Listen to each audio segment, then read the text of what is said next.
Welcome to the Slop Temple. We pray this video helps.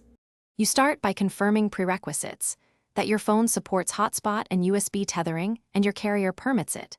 Connect the phone to the computer or Ethernet adapter with a quality USB cable. If you need wired Ethernet, plug the USB to Ethernet adapter into the phone or computer.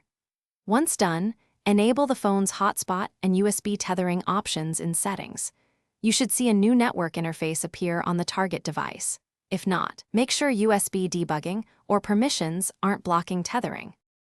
You now configure the network on the target device. Open Network Settings and locate the tethered interface labeled USB or Ethernet. Typically it gets DHCP automatically, but you may assign a static IP and set the phone as Gateway. If you're passing connection from the phone through a USB to Ethernet adapter, create a bridge or enable internet connection, sharing on the host so traffic routes correctly.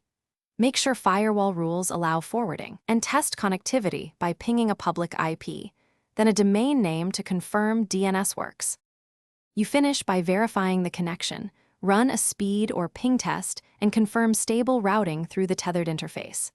If the link drops, first reconnect the USB or adapter and toggle the phone's tethering.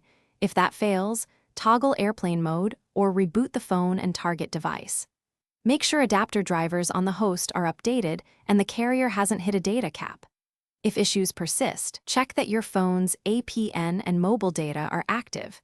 This often resolves authorization or routing. Thanks for watching. Consider subscribing if we helped you.